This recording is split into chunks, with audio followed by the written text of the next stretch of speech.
Hallelujah. यीशु ने जिंदगी दी मुझे, जिंदगी दी मुझे,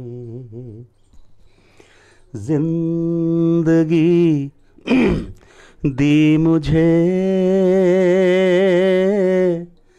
जिंदगी दी मुझे।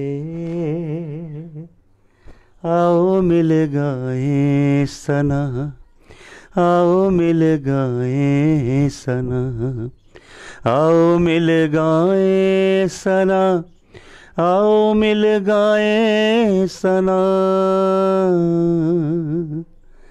यीशु ने पाक रूह दी मुझे,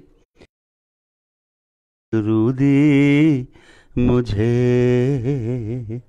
यीशु ने पाक रूह दी मुझे, पाक रूह दी मुझे, पाक रूह मुझे, पाक रूह दी मुझे। आओ मिल गाएं सना, आओ मिल गाएं सना, आओ मिल गाएं सना, आओ मिल गाएं सना। हालेलुया। प्रार्थना करें सभी। यीशु मसीह आपका धन्यवाद, धन्यवाद, धन्यवाद, धन्यवाद, धन्यवाद, धन्यवाद हो प्रभु। आपका धन्यवाद यीशु मसीह, आपका धन्यवाद आपकी करुणा के लिए, आपकी दया के लिए, आपकी भलाई के लिए, आपकी फेथफुलनेस के लिए प्रभु, आपकी वफादारी के लिए आपका धन्यवाद, धन्यवाद, धन्यवाद, धन्यवाद। Hallelujah, hallelujah, hallelujah, hallelujah, hallelujah. He who knew no sin, God made him sin for us. Yeshu Masih एक ऐसा व्यक्ति था जिसको पता नहीं था पाप क्या होता है। He never knew sin। मानव जाति में एक ही ऐसा व्यक्ति आया नहीं था पाप क्या है, लेकिन यहोवा परमेश्वर ने उसे पाप बना दिया। वो पापी नहीं बना, यीशु मसीह पाप बना। आपके और मेरे लिए क्रूस पे पाप बन गया, क्रूस पे चढ़ गया। हालेलुया। वृक्ष पे चढ़ गया आपके मेरे पाप, बदकारियां, लानतें, गुनाह, रोग, श्राप लेके। हालेलुया। क्योंकि वो हमें प्यार करता है। हालेलुया। अपनी आंखें बंद करें। Father, we thank you for your love that you so lavishly showered upon us, though we didn't deserve, but you bestowed upon us your love. And your love is the person of Jesus. And Father, you manifested your love when you put him on the tree, hung on the tree with nails, stricken and smitten and afflicted of God. Yet we considered him stricken, smitten and afflicted because of sin and unrighteousness. People derided him, mocked at him, ridiculed him. He became our sin offering. Hallelujah. वो हमारे पाप, हमारी लानतों, हमारी बदकारियों को लेके क्रूस पे चढ़ा। Thank him. He never knew sin, but God made him sin. It pleased the Father that he may bruise him, afflict him, smite him, and crush him, that life may ooze out of him, and that is your life and my life. Hallelujah. प्रार्थना करें, अपना जीवन यीशु मसीह के चरणों में रखें एक नए ढंग से। Surrender your hearts, your life afresh at the feet of Jesus, और उसे कहें थैंक यू जीसस। प्रभु तेरा धन्यवाद, धन्यवाद। अपना मुंह खोलें, बोले थैंक यू यीशु मसीह, धन्यवाद Yeshu Masih. I thank you Lord from the very course of my heart, from the depth. Thank you Jesus. मैं आपका धन्यवाद करता हूँ मुझे बचाने के लिए, मुझे छुड़ाने के लिए, मुझे नया जन्म देने के लिए, मेरे लिए कोड़ों की मार खाने के लिए, मेरे लिए सर पे कांटों का ताज रखने के लिए। यीशु मसीह मैं आपका धन्यवाद करता हूँ। Lord, I thank you that you were bruised for me, that you were crushed for me. Lord Jesus, that you became my sin offering. Hallelujah. यीशु मसीह तो मेरे लिए कुचला गया, घायल किया गया। प्रभु तूने मुझे चंगा करने के लिए अपनी पीठ पे कोड़ों की मार खाई। तेरे सर पे कांटों का ताज मेरे लिए जीवन का ताज है। यीशु मसीह मैं तेरा धन्यवाद करता हूँ। हालेलुया। मुंह खोल के उसे बोले थैंक यू जीसस। हालेलुया। मेरे संग बोले, बोले यहोशा हा मशियाक, आई थैंक यू। बोले यहोशा हा मशियाक, आई थैंक यू। यहोशा हा मशियाक, I thank you. I thank you, Yahushua HaMashiach. Hallelujah. Say after me, Yahushua HaMashiach, I thank you. Yahushua HaMashiach, I thank you. Yahushua HaMashiach, I thank you. Yahushua HaMashiach, I thank you. I give you my heart. I give you my soul. I surrender my whole being, Yahushua HaMashiach. Hallelujah. Pour out your presence over me. Pour out your unction over me. Hallelujah. Fresh covering of your blood that I seek. तेरे प्रभु लहू के लिए तेरा धन्यवाद। तेरा लहू जो मुझे ढांकता है, तेरा लहू जो मुझे धोता है, तेरा लहू अभिषेक करता है, तेरा लहू मेरी ढाल है, तेरा लहू मेरा गढ़ है, तेरा लहू मेरी पनाह है, तेरा लहू मेरी सिक्योरिटी है, तेरा लहू मेरा कफारा है। यीशु मसीह तेरा खून मेरी शिफा है। तेरा धन्यवाद। हालेलुया। यीशु मसीह तेरा धन्यवाद। आइए प्रार्थना करें, सब आंखें बंद करें। Lord, we thank you for clothing Jesus in flesh and bones. Thank you for making him sin offering for me and for all of us, for this whole universe. You put all our sin, you put all our unrighteousness, all our transgressions, all our iniquity upon him. You punished him for my sin. Thank you, Father, for your glorious love. I love you, Yahushua HaMashiach. I love you, Yahushua HaMashiach. I love you, रूहा का कुदुश। पवित्र आत्मा मैं तुझसे प्यार करता हूँ। यीशु मसीह मैं आपसे प्यार करता हूँ। स्वर्गीय पिता मैं आपसे प्यार करता हूँ। मैं अपना जीवन आपके चरणों में रखता हूँ। हालेलुया। Thank you Jesus. धन्यवाद लॉर्ड जीसस, थैंक यू। प्रभु आपकी महिमा करते हैं आज की संध्या। प्रभु आज जब हम तेरे वचन में से प्रभु तेरे वचन को सीखें, प्रभु आप ही टीचर हो पवित्र आत्मा जी, कोई और टीचर नहीं है आपको छोड़ के। आप सिखाने वाले हो पवित्र आत्मा जी, हमारे उस्ताद और रब्बी हो पवित्र आत्मा। जी यीशु मसीह की ताजा करके बताओगे, जो यीशु कहा वो बताएगा। So we trust you, Holy Spirit. We know that you lead us. You will never mislead us. Holy Spirit, in the path of holiness and purity. You are the light of God, Holy Spirit. Shine now, I pray. पवित्र आत्मा आ हमारे मध्य में और हमें छू। एक एक जन को जो लॉग इन किया है, एक एक जन के इर्द गिर्द में तेरे खून को छिड़कता हूँ। इनके घरों पे, परिवारों पे तेरे लहू को छिड़कता हूँ। इनके ख़ानदानों पे तेरा खून छिड़कता हूँ। तेरे खून की कुदरत इनके जीवनों में काम करे यीशु मसीह। हालेलुया। तेरे नाम की महिमा हो यीशु मसीह। लाली नाम में इस प्रार्थना को हम मांगते हैं। आमीन। हालेलुया। हालेलुया। आप सबको जय मसीह की। मैं छोटा सा संदेश आज आपको देना चाहता हूँ। एक्चुअली छोटा होता नहीं है, टाइम बहुत हो जाता है, लेकिन मैं समझता हूँ कि आप परमेश्वर के वचन के द्वारा आशीष पा रहे होंगे। जो कुछ आप ऑनलाइन आके सीखते हो, मुझे पूरी आशा है और विश्वास है कि आपको बहुत आशीष मिल रही होगी। आप अपने कमेंट्स लिखिए, कोई प्रश्न हो लिखिए, प्रार्थना विनती भेजिए, आपके लिए प्रार्थना करेंगे। मैं वहीं कंटिन्यू करना चाहता हूं जो हम प्रकाशित वाक्य में, रेवलेशन में अध्ययन कर रहे हैं। मैं आपको बताना चाहता हूं कि प्रकाशित वाक्य को समझने के लिए दानियल नबी की पुस्तक को समझना बहुत ज़रूरी है। मैं आज सुबह आपको बता रहा था, शायद कल भी बताया मैंने, डैनियल नबी की पुस्तक के 70 वीक, 70 हफ्तों का रहस्य है, वो आपके साथ बांटा। मैं आपको बताना चाहता हूँ डैनियल की बुक एक बड़ी अलौकिक किताब है। डैनियल एक जवान व्यक्ति है जो बाबुल के राजा की असीरी में चला गया है, गुलामी में चला गया है, यंग है और प्रभु से बहुत प्यार करता है। और इसके साथ जवान यहूदी जवानों का टोला है, जिसमें शद्रक, मेशक, ओबेदनिगो, ये इनके असली नाम नहीं है, शद्रक, मेशक, ओबेदनिगो, ये वहाँ के राजा के अधिकारियों ने दिए, उनके देवताओं के नाम है ये। लेकिन ये वो जवान हैं जो बहुत सुंदर हैं देखने में, और राजा चाहता है कि उसके राजा के एडमिनिस्ट्रेटिव डिपार्टमेंट के अंदर काम करने वाले ये जवान हों।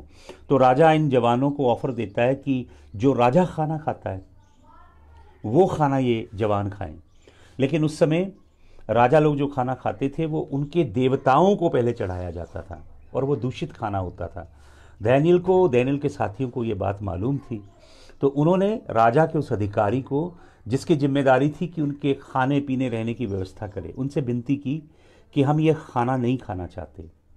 तो राजा की डिमांड थी कि ये देखने में सुंदर लगे, इनके चेहरों पे ग्लो हो और इन्हें बढ़िया खाना मिले। लेकिन शद्रक, मेशक, ओबेदनिगो, डैनियल ने मना किया, और उन्होंने कहा कि हमें सदा दीजिए और 10 दिन बाद देखिएगा पर्सनैलिटी। तो प्रभु ओबेदनिगो, डैनियल और जवानों के टोले पे इन्होंने वो खाना नहीं खाया जो देवताओं को पहले भोग लगाया जाता था। आप प्रभु ने क्या किया? प्रभु ने इन्हें तैयार किया उस शुद्ध खाने के द्वारा, इनकी प्रार्थनाओं के द्वारा, क्योंकि इसके बाद इनके ऊपर ट्रायल आने वाला था, आग की भट्टी में डाला जाने वाला था। उसमें डालने से पूर्व यहोवा ने इन्हें तैयार किया। आज मैं यही आपको बताना चाहता हूँ, तैयारी। इस समय पृथ्वी पे ये तैयारी के दिन है, प्रेपरेशन के, ताकि आग की भट्टी में आग छू ना पाए। जिन्होंने डाला आग की भट्टी में वो भस्म हो गए, और जो जंजीरों से बंधी थी पिघल के गिर गई। लेकिन शद्रक, मेशक, ओबेदनिगो परमेश्वर के पुत्र यीशु मसीह के साथ घूम रहे हैं आग की भट्टी में। ऐसा प्रभु करेंगे अगर आप अपने आप को पवित्र और शुद्ध रखेंगे, इस शरीर को पाप के लिए नहीं देंगे। हालेलुया। तो आज चलिए हम पढ़ते हैं डैनियल की पुस्तक। मैंने बताया इसके अंदर अद्भुत किताब है, ड्रीम और दर्शनों से भरी है। जो राजा है नबूकदनेस्सर, उसे भी ड्रीम आते हैं और डैनियल को भी ड्रीम आते हैं, और तरह तरह के भयंकर जंतु, तरह तरह की बड़ी बड़ी मूर्तियां और तरह तरह के खौफनाक ड्रीम और विजन्स आते हैं इस किताब के अंदर। डैनियल की किताब इतनी अलौकिक है कि ये बाबुल के राज्य से लेके आज जहां हम हैं, पूरी सृष्टि की इतिहास के विषय में बताती है, अगर सही ढंग से दानियल की पुस्तक को आप समझ जाएं। आज आप जहां हैं वहां डैनियल की पुस्तक आपको छूती है। डैनियल ने ये सब कुछ देखा। 2020 डैनियल जो था यीशु मसीह के आगमन से भी लगभग 700-750 साल पहले था, लेकिन उसने सब कुछ देखा। तो डैनियल नबी की पुस्तक, उसका अगर आप पढ़ेंगे 12 अध्याय, मैं चाहता हूँ निकालिए डैनियल नबी की पुस्तक, उसका 12 अध्याय निकालिएगा प्लीज़। हालेलुया। जो आज हमारा विषय है, अंत के समय के निशान और प्रकाशित वाक्य, उसके ऊपर ही सीरीज में हम अध्ययन करेंगे। तो निकालिए डैनियल नबी की पुस्तक, उसका 12 अध्याय, और मैं चाहता हूँ उसका आप 9 वचन से पढ़ें। क्या कहता है परमेश्वर का आत्मा डैनियल को एक बलिदूत के द्वारा? हालेलुया। क्या कहता है? 9 वचन यहाँ लिखा है, he replied, go your way Daniel, because the words are rolled up and sealed until the time of the end. जा दानियल, क्योंकि इस किताब को मोहरें लगा के बंद कर दिया गया है अंत के दिनों के लिए। तो प्रभु क्या कह रहा है स्वर्गदूत के वसीला से कि ये पुस्तक कब खुलेगी? अब खुलेगी, जिस टाइम में आप और मैं हैं। इसको सील कर दिया गया 2500-2600 साल के लिए, लेकिन अब ये पुस्तक खुलेगी, ये वायदा किया गया है, अनटिल द एंड टाइम्स। और अंत के दिनों की क्या खास बता रहा है? यहाँ पे क्या लिखा गया है? यहाँ पे लिखा है, अगला वचन पढ़ेंगे, many will be purified, made spotless and refined, but wicked will continue to be wicked, none of the wicked will understand, but those who are wise will understand. क्या खास बात है अंत के दिनों की? अंत के दिनों में जो भविष्यवाणी की किताबें हैं वो खुलेंगी। जो पहले उनके भेद रहस्य नहीं खुले, अब खुलेंगे। इस टाइम में पवित्र आत्मा खोलेगा अपने संतों के ऊपर, अपने सेवकों पे, अपने नबियों पे अब खोलेगा इस कलाम को। ये सील किया गया था, यह वचन कह रहा है। और क्या लिखा है यहां पे लिखा बहुत सारे लोग प्योरीफाई किए जाएंगे, शुद्ध किए जाएंगे। और दूसरी बात क्या लिखी कि बुद्धिमान समझेंगे। कौन है बुद्धिमान? वचन में लिखा है यहोवा का भय बुद्धि का प्रारंभ है। जो व्यक्ति यहोवा से डरता है, उस दिन का संदेश आपको शायद याद होगा जो मैंने आपको दिया यहोवा के डरवैयों के ऊपर, जो प्रभु से डर के पवित्र और धर्मी जीवन जीते हैं। वो लोग क्या होंगे? यहां पे लिखा है many will be purified, made spotless and refined, but the wicked will continue to be wicked. जो पवित्र हैं वो पवित्र होते जाएंगे, धर्मियों को और शुद्ध करता जाएगा परमेश्वर का आत्मा, लेकिन दुष्ट लोग और दुष्टता में गिरते जाएंगे। None of the wicked will understand. क्यों? क्योंकि दुष्ट लोग प्रभु के वचनों को समझ नहीं पाएंगे, लेकिन बुद्धिमानों के ऊपर जो यहोवा के भय में चलते हैं उनके ऊपर यहोवा ये भेद खोलेगा। आपको मालूम डैनियल अपनी पुस्तक में क्या लिखता है अंत के दिनों के विषय में? डैनियल कहता है कि अंत के दिनों में ज्ञान बढ़ेगा। आपको मालूम है ये जो एज है 2000 के बाद एक्सेलरेशन हो रही है ज्ञान में। हर 10 घंटे के बाद जो नॉलेज है डबल होती जा रही है। आपके पास जो इलेक्ट्रॉनिक गैजेट्स हैं, जो इक्विपमेंट हैं, वो 3-4 महीने के बाद आउटडेटेड होते जा रहे हैं, क्योंकि साइंस और टेक्नोलॉजी में इतनी एक्सेलरेशन है, ज्ञान में इतनी आपको मालूम नैनो सेकंड के अंदर जेटाबाइट टेराबाइट इंफॉर्मेशन इंटरनेट से डाउनलोड हो रही है। ज्ञान बढ़ेगा और लोग ट्रैवल करेंगे, पूरे विश्व में संसार में ट्रैवल करेंगे। प्रभु का वचन बता रहा है ज्ञान, पवित्र यहोवा का ज्ञान भी बढ़ेगा और संसारिक ज्ञान भी बढ़ेगा। दोनों रेलम में इतना ज्ञान बढ़ेगा और दुनिया में लोग ट्रैवल करेंगे। जो धर्मी लोग हैं वो संसार में घूम घूम के, जैसे चेले घूम घूम के गांव गांव शहर शहर गली गली वचन फैलाते थे, वैसे प्रभु के लोग यीशु मसीह के सुसमाचार को लेके जगत में निकलेंगे। और ये समय होगा, वचन में लिखा है, प्योरिफिकेशन का। शुद्ध किया जाएगा धर्मियों को। जो पवित्र नहीं है वो और शुद्ध होंगे, और धर्मियों को क्या किया जाएगा अंत के समय में? दे विल बी प्योरिफाइड, शुद्ध किए जाएंगे। आप मत्ती रचित सुसमाचार 24 अध्याय पढ़िएगा घर में आज, और लूका रचित सुसमाचार 21 अध्याय और मरकुस 13। यीशु मसीह अंत के समय की बातें करता है मत्ती, मरकुस, लूका में।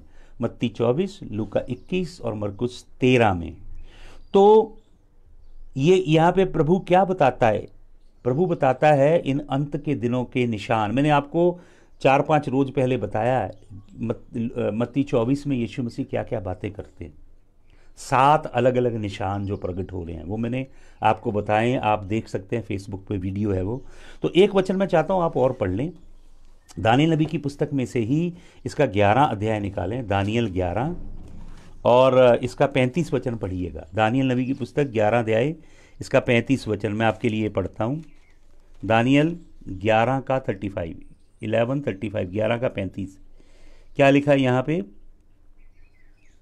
यहाँ पे लिखा है, दानियल 11 का 35 में लिखा, some of the wise will stumble so that they may be refined. Hindi में मुझे नहीं मालूम क्या है, शायद ठोकर खाना लिखा है। कुछ बुद्धिमान ठोकर खा के गिरेंगे ताकि वो शुद्ध किए जाएं। Purified and made spotless until the time of the and. शुद्ध किए जाएं, उनके झुर्रियां, दाग और धब्बे मिटाए जाएं अंत के समय के लिए। For it will be still come at the appointed time. वो जो समय मुकर्रर किया प्रभु का, उसके लिए कुछ बुद्धिमान ठोकर खा के गिरेंगे ताकि वो क्या किए जाएं? शुद्ध किए जाएं। हालेलुया।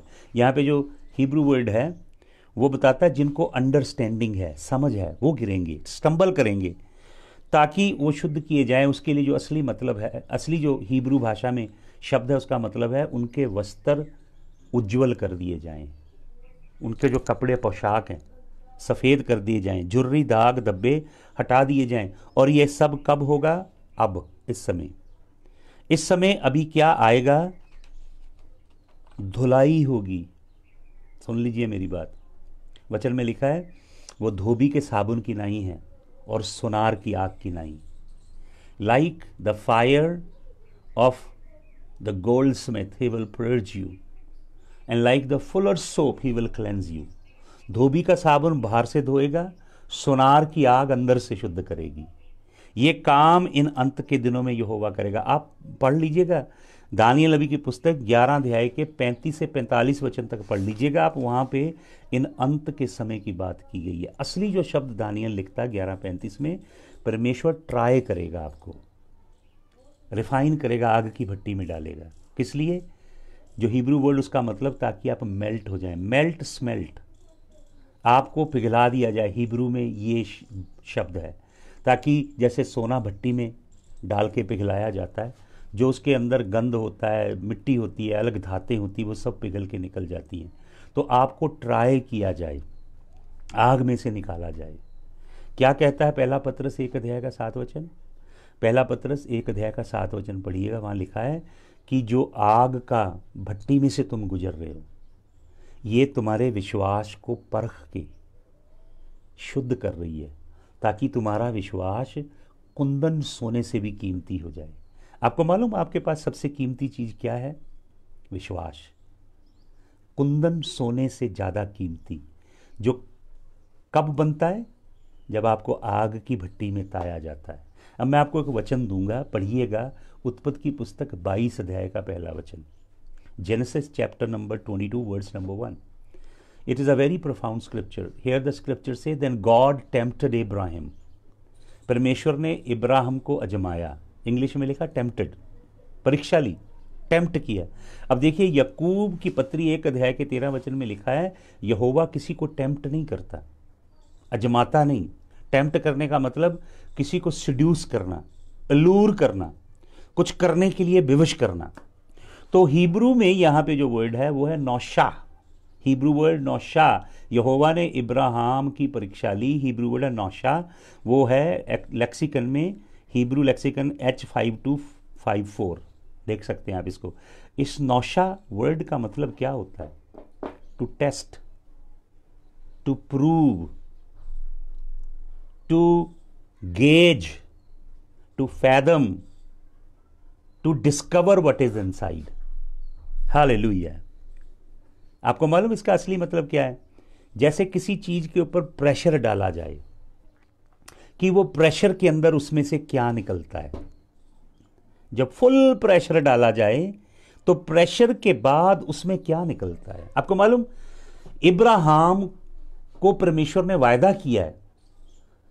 प्रेरितों के काम 7 अध्याय के 2 वचन में लिखा है, यीशु मसीह ने उसे दर्शन दिया। वो मूर्ति पूजक था, प्रभु को नहीं जानता था।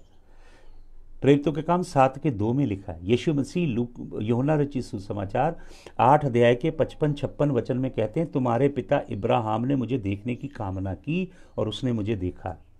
यीशु मसीह के देह धारने से पहले इब्राहिम ने उसे देखा, क्योंकि मरियम की कोख में देह धारने से पहले भी यीशु मसीह है। वो अनंत है, अमोघ है, अजन्मा है, सनातन है, एवरलास्टिंग है, हमेशा से है। उसको कभी यहोवा पिता ने सृजा नहीं है। वो अनंत परमेश्वर का अनंत पुत्र है, सृष्टि का मूल, ब्रह्मांड का रचिता है, यहूदा के गोत्र का बब्बर शेर है। वो अलफ और ताब और अल्फा और ओमेगा है, अनंत है, सनातन है। वही जीवन का चश्मा है, स्वर्ग से उतरी जीवन की रोटी है। वही मार्ग, जीवन और सत्य है। वही जगत की ज्योति है। वही मनुष्य का मोक्षदाता है। स्वर्ग का द्वार वही है, स्वर्ग में प्रवेश करने का मार्ग वही है। हालेलुया। वो हालेलुया, हालेलुया, वो आमीन है, वफादार है, सच्चा गवाह है। हालेलुया। उसके रक्त में छुटकारा, उसके जैसा कोई नहीं है। Hallelujah, hallelujah. उसने, यीशु मसीह ने उसको दर्शन दिया, उसके संग वाचा बांधी कि तेरी संतान रेत की तरह अनगिनत और आकाश के तारों की तरह अनगिनत होगी, और पृथ्वी के सारे कुल, गोत्र, भाषा, पृथ्वी के सब धर्म, जात, रंग, नस्ल के लोग इब्राहिम तेरी संतान के द्वारा बरकत पाएंगे। इब्राहिम के बीज में से बरकत आएगी। और इब्राहिम का बीज कौन है? प्रभु यीशु मसीह। लेकिन इब्राहिम का बीज, उसकी संतान जो विषम में फैली है। तो अब प्रभु उसे बोलता, अपने इकलौते बेटे को दे दे, जो इतने साल की प्रार्थनाओं के बाद मिला है। इब्राहिम ने एक पल भी संदेह नहीं किया, अपनी बीवी से कंसल्ट नहीं किया, उसे लेके चला गया। 3 दिन की जर्नी, मोरिया पहाड़ के ऊपर अपने बेटे की पीठ पे लकड़ी बांधी है, अग्नि ले ली है, कटार ली है, एक पल संदेह नहीं किया, अपने बेटे को जगवेदी पे रखा और उसे जिबा करने वाला है और उसकी होम बलि देने वाला है, जला के उसको राख करके यहोवा के आगे चढ़ाने वाला है। कौन? इब्राहिम। आपको मालूम क्या लिखा रोमियो की पत्री में? रोमियो की पत्री में लिखा है उससे मालूम था कि अगर वो अपने पुत्र को यहोवा के लिए कुर्बान भी कर देगा, जला भी देगा, भस्म भी कर देगा, होम बलि भी चढ़ा देगा, तब भी राख के ढेर में से को फिर खड़ा करेगा, क्योंकि उसका वायदा है, तेरी संतान आकाश के तारों की मानिंद और बालू के कण की तरह अनगिनत होगी। इब्राहिम को पता है यहोवा अपने वायदे का पक्का परमेश्वर है। वो प्रभु नहीं जो कहे और ना करे, वह मनुष्य नहीं, हालेलुया, जो बोले और बाद में मुकर जाए। उसे मालूम था कि यहोवा सनातन की चट्टान है, हालेलुया। तो वचन में लिखा है, याकूब 1:13 में लिखा है कि परमेश्वर कभी किसी को जमाता नहीं, टेम्पटेशन में नहीं घेरता, ईवल वन घेरता है, शैतान। वो सिड्यूस करता है कि मनुष्य पाप करे और उसे पीछे से पुश करता है बदकारी के लिए। याकूब 1:13 में लिखा है, for God can not be tempted with evil, neither does he tempt anyone, but everyone is drawn by the lust that resides on the inside, and through that lust the seed goes in, and when the seed comes to fruition it gives birth to death. कैसे व्यक्ति यजमाया जाता है? अपनी बदकारी और लालसा के कारण खींचा जाता है बदकारी और पाप करने के लिए। आपको मालूम क्या वर्ड है वहां पे टेम्पटेशन के लिए? ग्रीक वर्ड है पराजो। हालेलुया, पराजो। पराजो का मतलब पता क्या आपको खींचना, एंटाइस करना। आपको मालूम आप कब एंटाइस होते हो, बदकारी में कब गिरते हो? शैतान नहीं गिर सकता आपको। आपके अंदर जो छोटा सा कण है ना, उसका छोटा सा बीज है, वो खींचता है उसकी ओर, चोरी के लिए, लालच के लिए, पैसा है कहीं से उसको खींचने के लिए, किसी को धोखा देने के लिए, झूठी साक्षी देने के लिए, कोई स्त्री है सुंदर है, आपको अवसर मिल रहा है व्यभिचार करने के लिए, आपके अंदर पारक करती है, तो पराजो शैतान आपके लिए भेजता है और आप खिंचते हो उसकी ओर और बदकारी में गिरते हो। आपको मालूम एक व्यक्ति था इस धरा पे जो आया, जिसने जुर्रत से कहा कि इस दुनिया का हाकिम आता है, उसका मुझ में कुछ नहीं। आपको मालूम सभी अंदर सबने पाप किया और उसकी महिमा से हम गिर गए हैं। एक भी धर्मी नहीं, एक भी नहीं, पाप में गिर गए, मौत है। सबके अंदर वो चीज है जो खींचती है पाप की ओर। यीशु मसीह के अंदर ऐसा कुछ नहीं था। उसका डीएनए स्वर्गीय परमेश्वर की ओर से था। यहोवा का डीएनए था जीसस के अंदर, यहोवा का ब्लड था डीएनए के अंदर। उसने आजमाया लेकिन वो उसे घेर नहीं पाया। यीशु मसीह ने उसे कुचल दिया। हालेलुया। यीशु मसीह ने 3 बार बोला, ढांढस बांधो, डरो मत। मैंने जगत पे जय पाई, मैंने शैतान पे जय पाई, मैंने मौत पे जय पाई है। 3 times Jesus said, be of good cheer, be of good cheer, for I have overcome. He is the only overcomer. Hallelujah. वो आपकी और मेरी आशा है। खींच नहीं पाया। जेम्स 1:3 में जो लिखा है, प्रेशर आता है। समझते हैं आप प्रेशर किस लिए यहोवा की ओर से आता है? ताकि यहोवा आपको परखे, आपको जाने। कई बार आपको मालूम नहीं होता आपके अंदर क्या है। कई बार आप अपने आप को बड़ा धर्मी सोचते हो, बड़ा पवित्र, बड़ा अच्छा सोचते हो।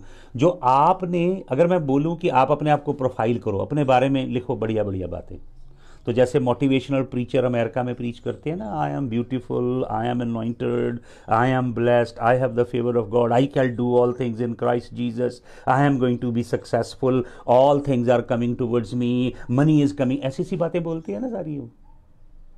Positive thinking. मैं आपको बताऊं, परमेश्वर का कलाम और पॉजिटिव थिंकिंग दोनों अलग है। हालेलुया।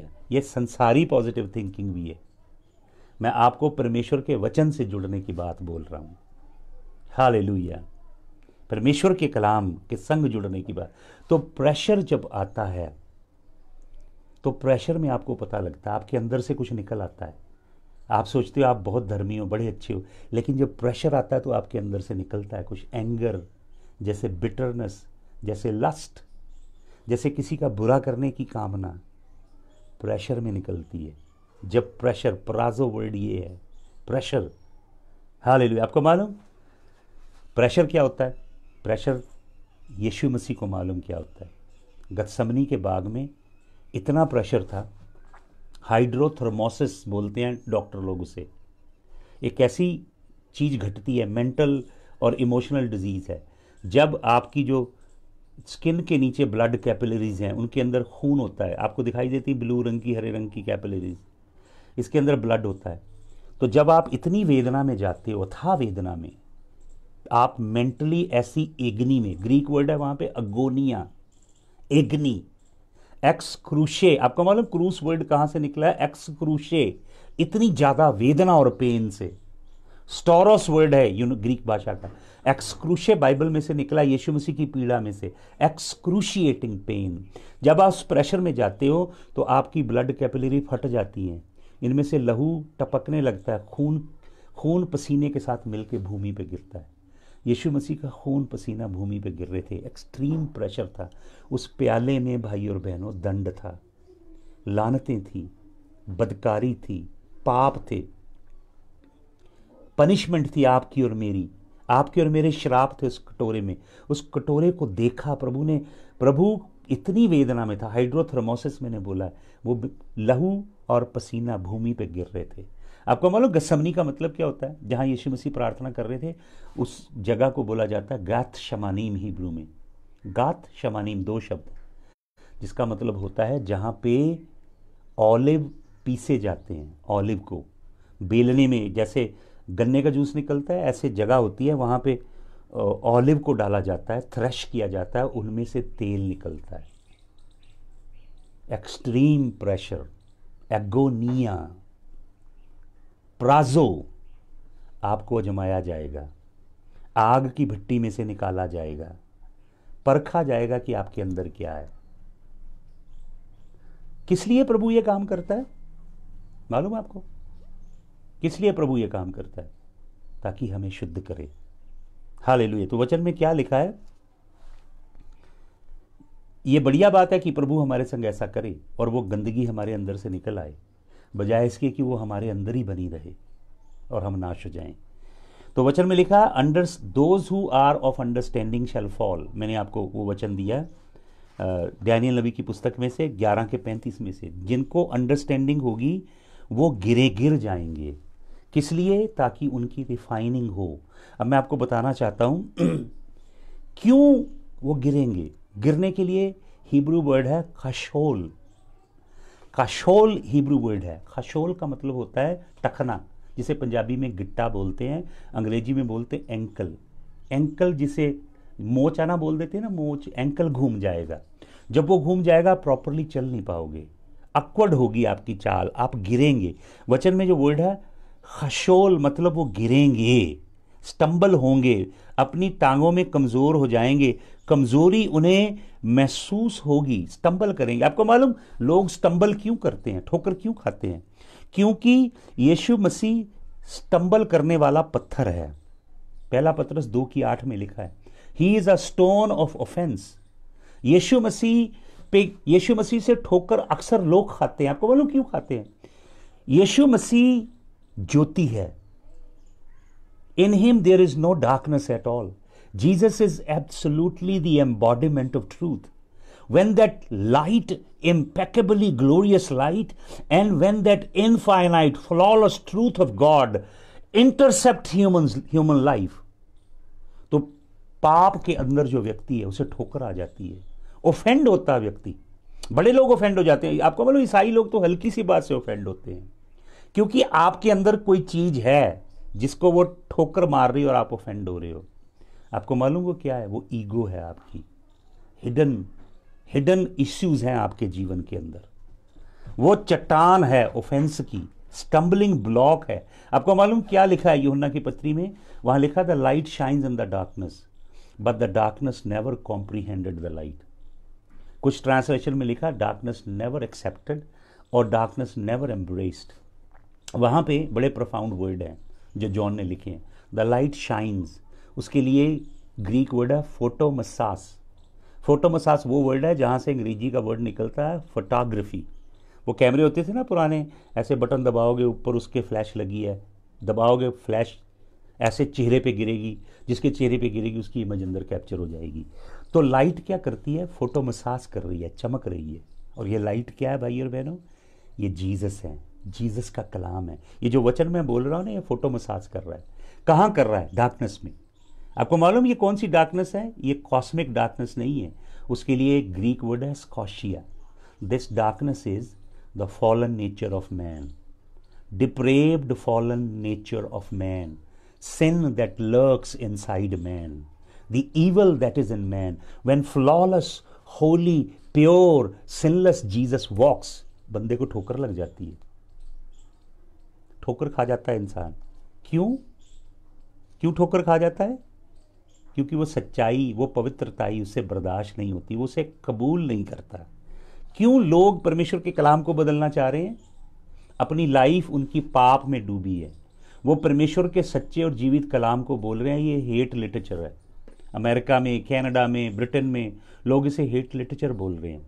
इसे चेंज किया जाए। वो स्क्रिप्चर जहाँ पे गेज के खिलाफ है, होमोसेक्सुअल लोगों के खिलाफ है, प्रोस्टिट्यूशन के खिलाफ है, सेक्सुअल इमोरालिटी के खिलाफ है और मॉरल परवर्जन के खिलाफ वचन है, वो बोलते हैं कि ये हेट लिटरेचर है,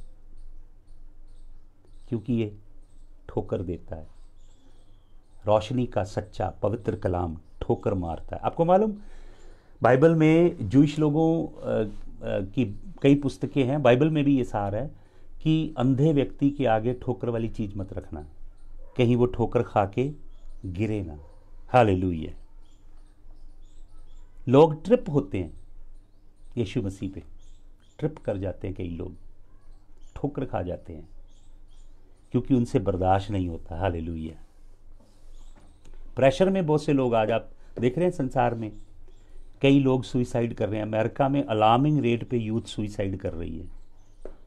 ये लिखा है यशाया 40:30 में, many will fall by the way side. Daniel 12 अध्याय जहां से मैंने शुरू किया, ये टाइम है प्योरिफिकेशन का। We have to understand the season, we have to discern the times that we are living in. People are so dumb, they don't understand the timing. This virus is a demonic entity that is wreaking havoc on the earth. It is the display of God's anger. इसको आप rebuke नहीं कर सकते। किया बड़ों ने rebuke, ये rebuke नहीं हुआ। आपको प्रभु के चरणों में गिरना है, अपने आप को देना प्रभु को। प्रभु को बोलना है, प्रभु मुझे रिफाइन कीजिए, प्योरीफाई कीजिए, शुद्ध कीजिए। मैं चाहता हूं आप प्रकाशित वाक्य 7 अध्याय में से पढ़िए। मैं नहीं पढ़ूंगा, आप पढ़िएगा। रेवलेशन चैप्टर नंबर 7 खोलिए। जब आप यहाँ पढ़ते हैं रेवलेशन चैप्टर नंबर 7 में, ट्रिबुलेशन चल रही है, शैतान का राज्य चल रहा है पृथ्वी के ऊपर, और कलीसिया उठा ली गई है ऑलरेडी।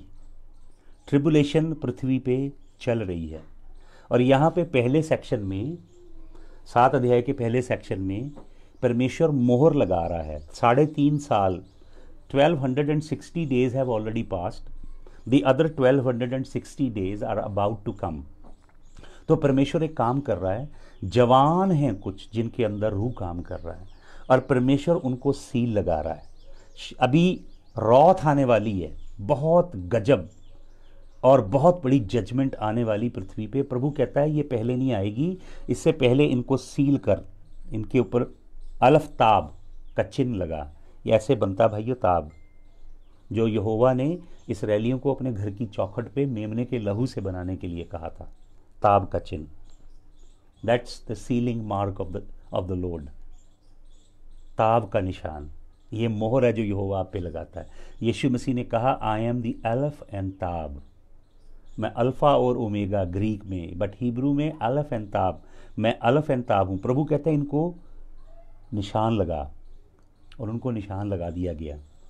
यकूब के 12 बेटे, 12 गोत्रों में से 12 को, आपको मालूम, गौर से पढ़ेंगे, किसको नहीं लगाया गया? दान को नहीं लगाया गया। दान का कबीला इसमें गायब है। क्यों? जैसे मैं आपको बता रहा था कि एंटी क्राइस्ट बीच में से ही आएगा। हालेलुया। वो 2 सिंह जो है ना उसके ऊपर, वो इस्लामिक और जूइश लीडर तो होगा, लेकिन होगा अपने में से। डैन के कबीले में से बहुत सारे, पॉलीकार्प जो यूहन्ना का चेला था उसने भविष्यवाणी की थी कि वो दान के कबीले में से निकलेगा, एंटी क्राइस्ट, मसीह विरोधी। तो वचन बताता है कि इनको सील कर दिया जाता है ताकि इन्हें प्रोटेक्शन मिले। और वचन में क्या लिखा है, अब इसका 13-14 वचन जब आप पढ़ेंगे, एक और झुंड है वहां पे, ये स्वर्ग पहुंच रहे हैं। प्रकाशित वाक्य पढ़िएगा, अपनी बाइबल निकालिए, रेवलेशन चैप्टर नंबर 7, हालेलुया। प्रकाशित वाक्य 7 अध्याय और उसका आप पढ़ेंगे 13-14 वचन। प्रकाशित वाक्य 7 का 13-14 पहले देख लीजिए आप, ये 1,44,000 हैं। उसके बाद देखिए 13 वचन में, then one of the elder asked me, these in white robes who are they? ये कौन है जो सफ़ेद कपड़े पहने, रोब पहनी है? And where did they come from? I answered, sir you know. And he said, these are they who have come out of the great tribulation. आपको मालूम, अमेरिका में बहुत सी टीचिंग है रैप्चर के ऊपर। कुछ लोग तो रैप्चर मानते नहीं हैं, कहते हैं कि रैप्चर वर्ड बाइबल में नहीं है। बाइबल में ग्रीक वर्ड है हारपेजो। हारपेजो का मतलब होता है टू स्नैच अवे क्विकली, प्रभु हमें स्नैच करके ले जाएगा, हालेलुया। लेकिन जो लैटिन ट्रांसलेशन है, जिसे वल्गेट बोलते हैं, उसके अंदर हारपेजो को लिखा गया रापेरे। रापेरे से वर्ड निकला है रैप्चर। तो कुछ लोग प्री ट्रिब को मानते हैं कि कलीसिया उठाई जाएगी सताव आने से पहले, हम वही मानते हैं। कुछ लोग मानते हैं कि मिड ट्रिब होगा, कि 3.5 साल का जो शैतान का राज होगा उसमें कलीसिया जाएगी, 3.5 साल के बाद उठाई जाएगी। जो लोग ये मानते हैं वो इस आयत को आधार बनाते हैं जो मैंने अभी पढ़ी। और कुछ लोग ये कहते हैं कि कलीसिया सताव में से होकर गुजरेगी। लेकिन मैं इन दोनों बातों को बाइबल के दृष्टिकोण पे कई ढंग से वचन के आधार पे मैंने परखा है। पहला दृष्टिकोण परमेश्वर की ओर से है कि हम सताव से पहले उठा लिए जाएंगे। ये मिड ट्रिब में कुछ लोग स्वर्ग में उठाए गए हैं। तो मैं आपको बताना चाहता हूं इनके बारे में खास बात। यूहन्ना से एंजल पूछता है ये कौन है, तो एंजल बोलता है, प्रभु आप, सर यू नो इट, तुम जानते हो। तो उसने कहा, these are they who have come out of the great tribulation, they have washed their robes and made them white in the blood of the lamb. गौर से सुनिएगा, ये कौन लोग हैं जो पहुंचे हैं वहां पे? सफेद इन्होंने रोब पहनी हुई हैं और एक झुंड वहां पहुंच गया स्वर्ग में। तो यूहन्ना से स्वर्गदूत पूछता है ये कौन है, तो स्वर्गदूत बताता है, ये ग्रीक टेक्स्ट में इसका अध्ययन करें, this is very very powerful. जो वर्स नंबर 14 है बहुत पावरफुल है। यहाँ पे वो कहता है, एंजल कहता है, they washed their robes and made. जो मेड ग्रीक वर्ड है, इसका मतलब ये है कि ये वो लोग हैं जो कलीसिया उठाई गई। मैंने बोला 4 अध्याय के पहले वचन में कलीसिया उठा ली गई, क्योंकि स्वर्ग में द्वार खुला और कलीसिया उड़ गई। जो पवित्र थे, जो धर्मी थे, जो यहोवा की आज्ञाओं के अनुसार जी रहे थे, जिनके वस्त्र पाप से मलिन नहीं थे, जिनकी कुपियों में तेल था। वचन में लिखा है, जो वफादार रहे, जो जय पाए और जो फल पैदा करे, वो निकल गए। पीछे रह गए कुछ और नामधारी ईसाई, लेकिन वो भी पलट गए यहोवा की ओर। 3.5 साल में उनका जीवन बदल गया। यहां पे जो वर्ड है made them white, made them white का मतलब ये पहले प्रिपेयर नहीं थे, लेकिन 3.5 साल के शैतानी सताव के दौरान ये प्रभु के लिए खड़े हुए। इन्होंने प्रचार किया, इन्होंने प्रभु के लिए जीवन जिया, अपने वस्त्र सफेद किए और यहोवा इन्हें भी ले गया। ये वो रैप्चर है, मिड ट्रिब का रैप्चर है। ये लोग प्रभु के आगे चले, उठा लिए गए, क्योंकि इनके वस्त्र कैसे थे? सफेद थे। They made their robes white. ये नहीं लिखा कि they were given white robes, but they made their robes white. ये सीक्रेट है। प्रकाशित वाक्य 19 अध्याय में भी मैंने आपको बताया, ये प्रचार नहीं किया गया जगत में, दूसरे सुसमाचार का प्रचार किया गया। ये सच्चे प्रचार का सुसमाचार नहीं किया गया। ये जो दुल्हन है भाई और बहनों, इसको वचन में लिखा है, उसकी झुर्रियां, दाग और धब्बे, 3 चीजें लिखी हैं वहां पे। लिखा है स्पॉट, ब्लेमिशेस एंड रिंकल्स। उसके पवित्र आत्मा हटा रहा, दुल्हन को जलाली कर रहा है। झुर्री हटा रहा, दाग हटा रहा, धब्बे हटा रहा। कभी आपने देखा, मान लो एक मसीह शादी हो, एक बहुत सुंदर दुल्हन आ रही है, बहुत सारे लोग बैठे हैं चर्च में, दूल्हा तैयार खड़ा है, दुल्हन आ रही है, वॉक कर रही है। दुल्हन जब आ रही है तो लोग देखते हैं बहुत सुंदर है, लेकिन उसके चेहरे पे क्या है? झुर्रियाँ ही झुर्रियाँ, झुर्रियाँ ही झुर्रियाँ, झुर्रियों से भरी हुई है। तो लोग उसके चेहरे को देखेंगे कि बाकी बॉडी तो बहुत सुंदर है, लेकिन फेस झुर्रियों झुर्रियों झुर्रियों से भरा हुआ है। या मान लो कि दुल्हन आती है, बहुत सुंदर दुल्हन आ रही है, और उसने बड़ी खूबसूरत ड्रेस पहनी है, फ्लोइंग गाउन, लेकिन उसके गाउन के ऊपर कॉफ़ी, गिरी कॉफ़ी का इधर निशान लगा हुआ है, यहाँ पे हल्दी का निशान लगा हुआ है, थोड़ा सा नीचे सब्जी के निशान लगे हुए हैं। तो लोग किसकी ओर देखेंगे? दुल्हन का चेहरा तो सुंदर है, लेकिन उसके वस्त्रों में क्या है? दाग और धब्बे हैं। या दुल्हन आए, बहुत सुंदर हो, तो उसने जो ड्रेस पहनी हो उसको मुचड़ी हुई हो, ऐसे जैसे किसी बर्तन में से निकाली है। लोग बोलेंगे अरे भैया, दुल्हन की शादी का दिन था, कम से कम कोई प्रेस तो कर देता। झुर्रियाँ, दाग और धब्बे, ब्लैमिशेस। ये ब्लैमिश क्या है? जैसे मान लो उसकी इधर से सिलाई टूट रही है उसकी गाउन की, या इधर से सिलाई खुल रही हो, या हुक खुला हुआ हो। ये दुल्हन वो है जिसने अपने आप को तैयार नहीं किया। तो आपको मालूम, दो चीज़ें प्रभु क्या कर रहा है अभी? प्रभु दो काम ये कर रहा है। एक तो हमारे शरीर को धोएगा आग में से, ताकि शरीर की वासना, व्यभिचार, हर तरह की शरीर की गंदी कामना, गलतियों की पत्री में जो लिखा है शरीर के काम तो प्रगट हैं, वो शुद्ध किए जाएं। फिर दूसरा, प्रभु हमारी आत्मा धोएगा, ताकि हमारे अंदर से अनफॉरगिवनेस, क्रिश्चियंस के अंदर अनफॉरगिवनेस कूट कूट के भरी है। वो खुद पाप में जी रहे हैं, दूसरों का न्याय करते हैं। एंगर है, बिटरनेस है उनके अंदर भरी पड़ी है। व्यभिचार तो दिख जाता है, सिगरेट पीना दिख जाता है, दारू पीना दिख जाता है, ठगी करना, चोरी करना दिख जाता है, लेकिन ये और भी खतरनाक वर्चूज हैं जो कलीसिया के अंदर हैं। प्रभु इन्हें धोना चाहता है। हालेलुया। प्रभु वचन में लिखा है, क्या लिखा है? कि वो जो ट्रायल है आग का, फायरी ट्रायल, पतरस की पत्री में मैंने बताया कि फायरी ट्रायल में से आपको जो निकाला जा रहा है एंड के दिनों में, ताकि आपको शुद्ध किया जाए। हालेलुया। पवित्र किया जाए। बिना पवित्र किए, ये फेज चर्च की, कलीसिया की, बल्कि दुल्हन की पवित्रताई का समय है। हालेलुया। ताकि आपके अंदर से शारीरिक वासना के काम और आपकी आत्मा के पाप सारे निकाल दिए जाएं और आप शुद्ध कर दिए जाएं। हालेलुया। मैं आपको बताना चाहता हूं कैसे प्रभु यह काम करता है। 3 चीजें मैंने सीखी हैं। एक तो कलाम बताता है फायरी ट्रायल। पतरस कहता है ये जो फायरी ट्रायल जिसमें से तुम निकल रहे हो कोई नई बात नहीं है। याकूब लिखता है जब तुम फायरी ट्रायल में पड़ो तो इसे आनंद की बात जानना, क्योंकि इससे तुम्हारा विश्वास शुद्ध किया जा रहा है। हालेलुया। वचन में आपको बोलो फायरी डार्ट्स लिखा है। शैतान हमारे ऊपर फायरी डार्ट्स चलाता है। तीर हैं फायरी, उनके आगे कोई ऐसी चीज है जो लगते हैं तो आग की तरह जलते हैं वो तीर। कुछ साधारण तीर हैं, कुछ फायरी तीर हैं। ये जो फायर है ये आपको प्योरीफाई करने के लिए है, शुद्ध करने के लिए है। दूसरी चीज मैं देखता हूं, दूसरी चीज है ट्रिबुलेशन। जो ट्रिबुलेशन बहुत लंबे समय की है। कई लोगों को मैं देखता हूं वो ट्रिबुलेशन में से गुजरते हैं, एक के बाद एक के बाद एक विपदा आती है।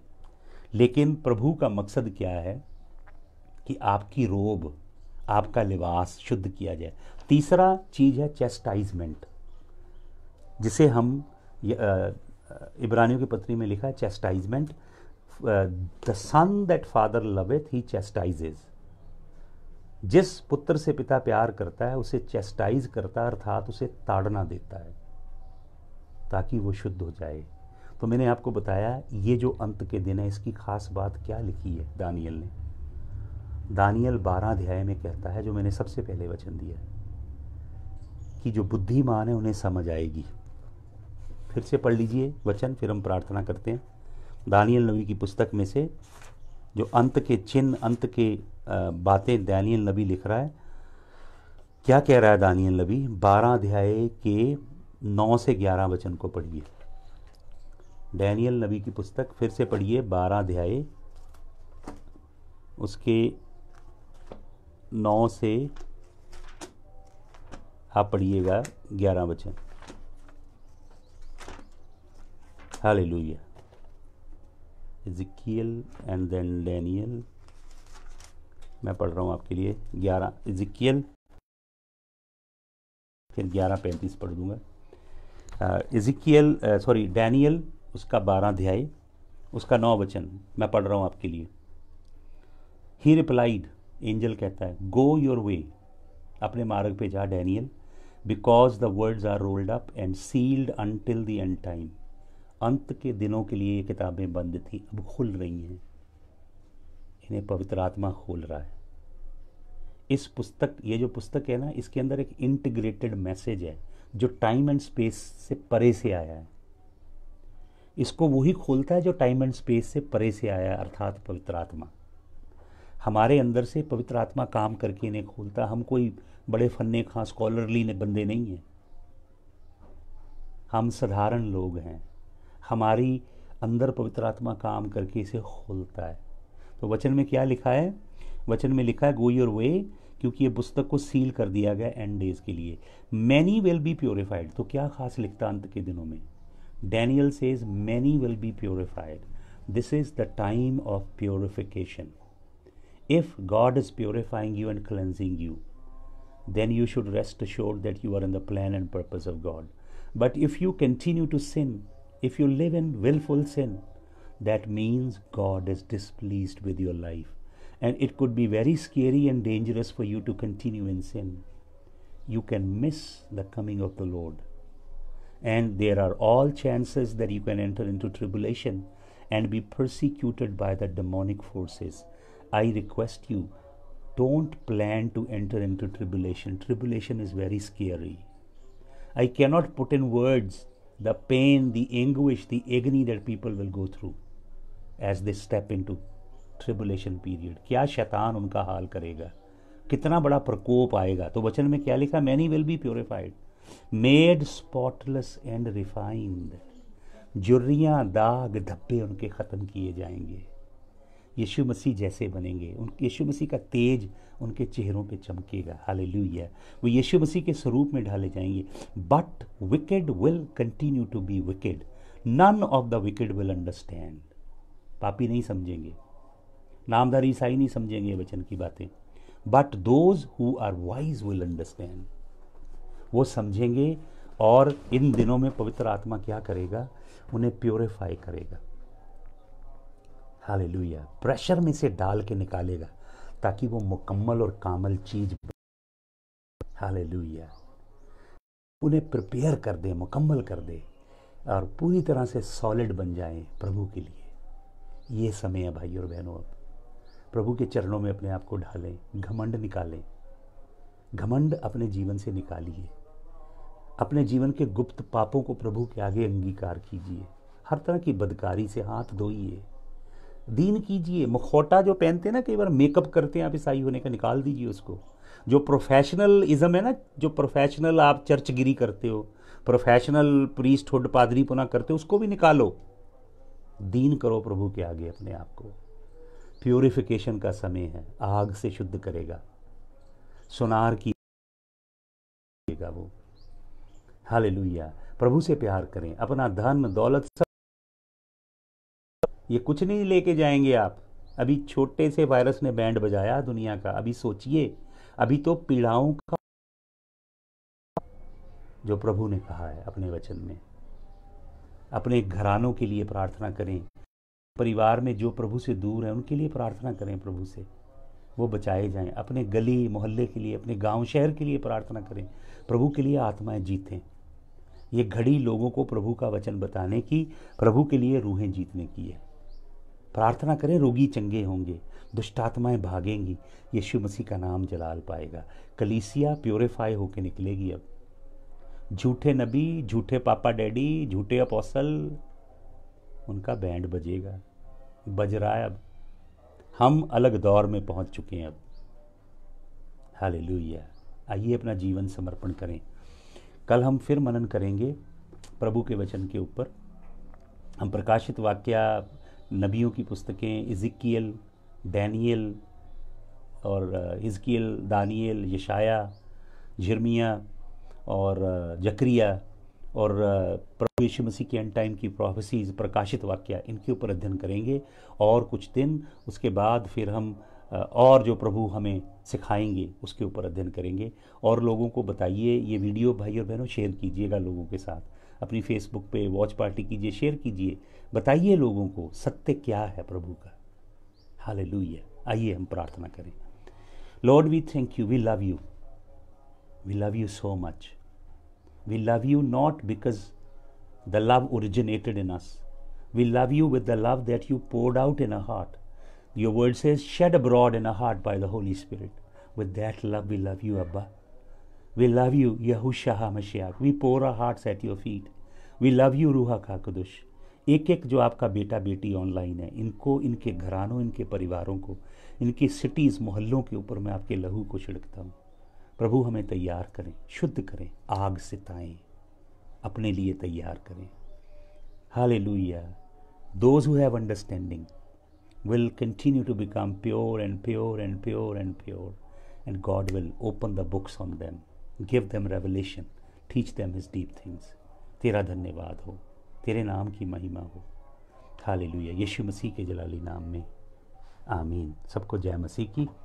The Lord bless you. प्रभु आप सबको आशीष दे। आमीन।